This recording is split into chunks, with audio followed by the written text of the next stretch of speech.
Welcome to Drunk Literature Season 3 featuring Melissa Beast. Hey.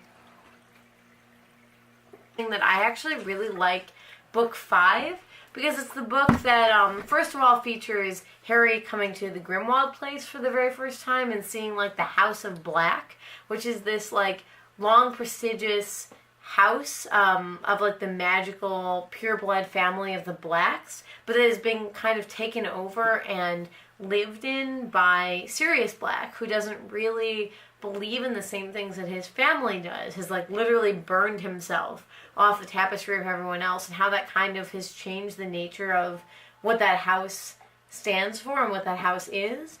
The book goes on to be the book where instead of, in the previous book it was Moody, who is the Defense Against the Dark Arts teacher. In this book, the Ministry takes a step forward towards getting more control over Hogwarts, and they assign Umbridge, Dolores Umbridge, there it is, to be the Defense Against the Dark Arts professor.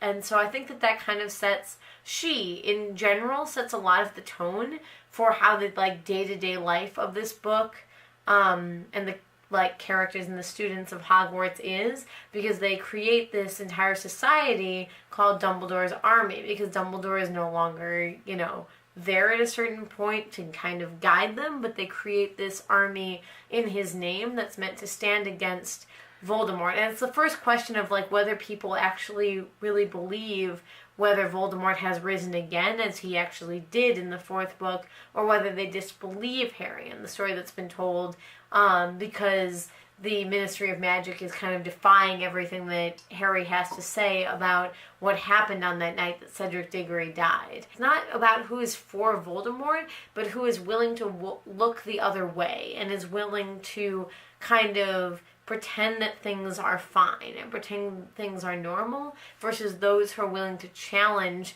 when there's an establishment problem, when there's people. The climax ends up being at the Ministry of Magic itself.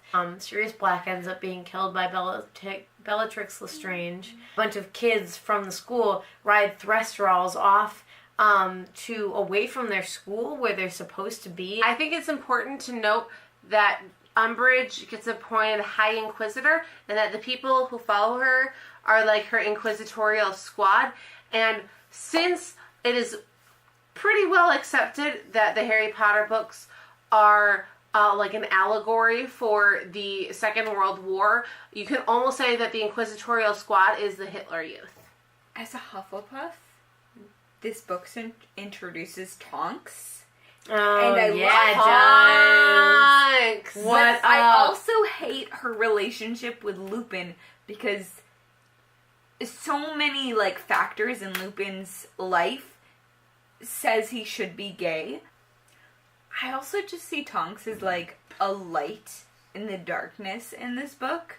Like, she is the person that takes care of the kids. And, like, I don't even see her as a mother figure. She's, like, the fun vodka aunt figure. And, like, yeah, that's who I aspire to be. But, like, character up. The 3 of the Golden Trio asked, and that's what made them the Golden Trio. Ron should have been a Hufflepuff. Hermione should have been a Ravenclaw.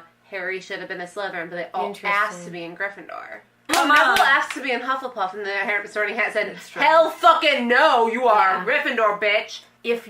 This organization is inherently right. It is started by Hermione rather than Harry, and she pushes Harry to be the leader, but it is Hermione that comes up with this entire idea, and I think that her right versus wrong idea about this organization is kind of what makes her a Gryffindor rather than a Ravenclaw. Yeah. Just because something is along with the rules or along with what the government says that that's what you should do, that is not inherently right. That's not where right and wrong comes from.